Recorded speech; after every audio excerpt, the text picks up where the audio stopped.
This is a call for an uprising. Welcome to today's show. This is a really important video. I hope you will share this. You will want to share it. And after you watch it, you're definitely going to say, I need to share it.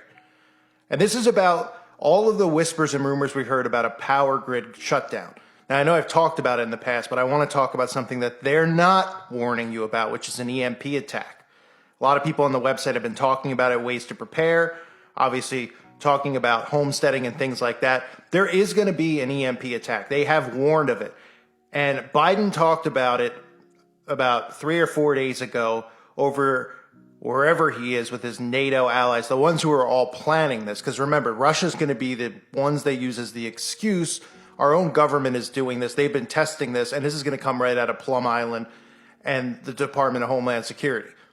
This will cause massive chaos, an EMP. But listen to Biden first. He's warning about a cyber attack. So people are naturally thinking about, oh, a cyber attack. I'm going to get, my personal ID and all this stuff are going to be attacked. This all ties in to an actual EMP attack so that people are prepared. But they'll say cyber attacks so people know what's coming because they don't want anyone prepared or to hear about what an EMP can possibly do because they won't be able to do a great reset without an EMP attack. Look, today my administration is issuing new warnings that based on evolving intelligence, Russia may be planning a cyber attack against us.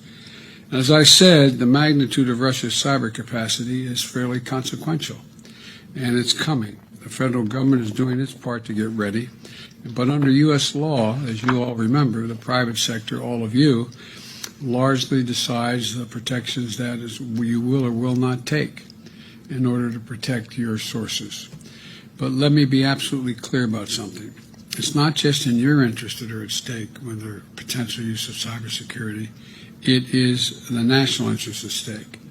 And I would respectfully suggest it's a patriotic obligation for you to invest as much as you can in making sure, and we will help in any way, that you have built up your technological capacity to deal with cyber attacks. First, to protect your own companies. Second, it provides as providers of critical services that Americans rely on, from power to clean water. And finally, your role you can play in helping secure every American and every American's privacy. So Biden's pretty much putting this on the American people. He's telling us it's coming, okay? And he's saying it's on you to take care of yourself and to protect yourself, which is incredible because that's what the government is supposed to do.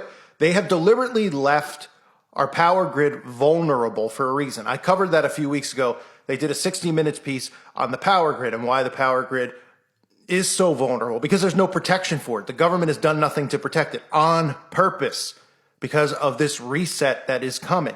So what's the difference, you ask, between an EMP attack and a power grid attack? Well, I'm actually going to use a few news clips here, and believe it or not, even at one point CNN discussed it, which doesn't mean it's not credible. This is about 10, 15 years ago, where they were talking about this, and other news outlets have discussed it in the past, but there's a reason they're not talking about it anymore, because they don't want people to know that an EMP attack is coming. Because guess what? A power grid attack is different than an EMP attack. You know when your power goes out, you still have your cell phone?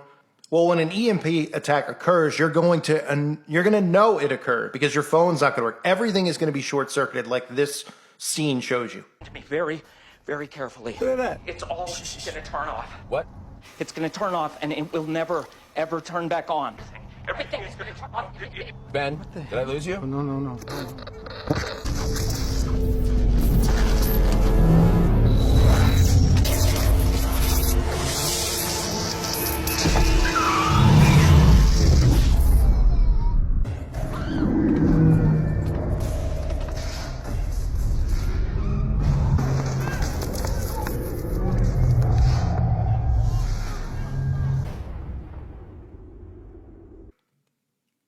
Okay?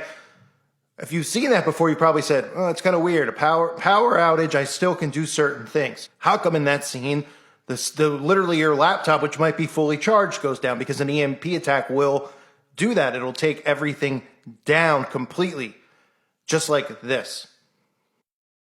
Newt Gingrich Asked during the debate to name the security threats that worry him, Newt Gingrich lays out 3 scenarios: a weapon of mass destruction in an American city, a cyber attack, and something many have never heard of. Electromagnetic pulse attack, which would literally destroy the country's capacity to function. An electromagnetic pulse attack, or EMP. It's been the stuff of fiction on the Fox show 24. It's an EMP! But it's also a real threat, experts say, and it likely wouldn't look like that. An EMP attack, they say, is an intense burst of electromagnetic radiation. It can be triggered by detonating a nuclear weapon at high altitude, a weapon that could be launched by a rogue nation or a terrorist group with access to it. Detonated low to the ground, atomic weapons have a devastating physical shock. But detonated miles up in the atmosphere, experts say, the main impact is electrical, energy that doesn't kill people but spreads like lightning, striking any electrical grid or circuitry, feeding into them, burning them out. Whole cities could go dark. Security analyst James Carafano has written about EMP attacks. In one single event, what could be disabled? If you had a large-scale EMP event in the United States, everything would be disabled, because even things that weren't knocked out, let's say your car, which might be okay, but the electrical grid's going to be gone. There's going to be no way to do traffic lights. There's going to be no way to land ships. There's no way to get fuel to the gas stations to refuel your car. And if you got them there, the gas pumps wouldn't work. Think of this fictional attack in the movie Ocean's 11. We demonstrated electromagnetic interference on a much smaller, less threatening scale at the University of Maryland, showing how magnetic fields from some electronic devices often interfere with other devices. You hear this ringing behind me? We're showing you what electromagnetic interference is. Say this television is a car. The car's function is rolling along normally. Here's the cell phone ringing. When it gets close to that, you can see how the audio of the television signal changes. You can hear the interference. That's essentially, it's interfering with the car's function. But with a large-scale EMP attack, experts say, computers would fail, telecommunications cut off, bank accounts inaccessible. They say that's because the transformers that power many electrical grids take a long time to manufacture and transport. And with transportation knocked out by the attack, that prolongs the isolation. A panel of experts at the Universal Peace Federation has now issued a warning on the growing threat of EMP, or electromagnetic pulse weapons. Such an attack can knock out virtually all communications and other critical services of countries in a matter of minutes. For long, experts have warned that key electrical infrastructure in the United States remains particularly vulnerable to an electromagnetic pulse attack, or EMP, likely to be orchestrated by China, North Korea, or even Russia. The Universal Peace Federation specialists have now said that the US is at a pivotal moment if it wants to avoid a potential doomsday scenario.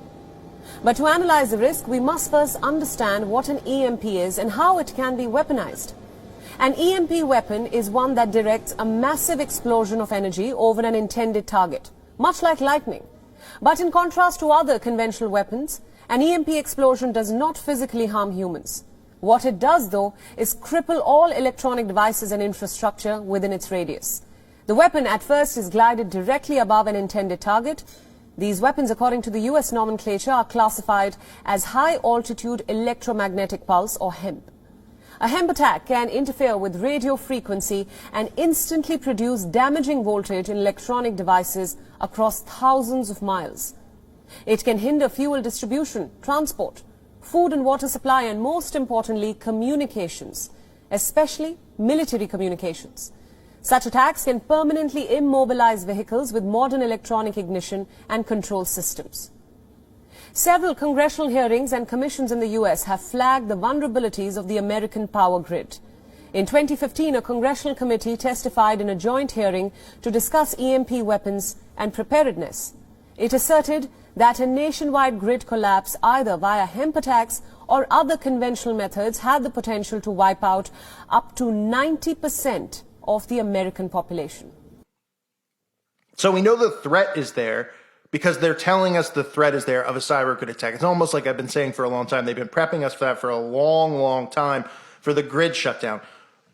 And it could very well be a grid shutdown versus an EMP attack, but an EMP attack ties in perfectly with a great reset. Why, you ask? Because the grid will be down for a long time. They won't have an excuse if the power grid goes down and they can't get it back. An EMP attack takes a while to recover from. In fact, it'll actually reset things. So when it comes back up and it starts working again months later, you'll likely have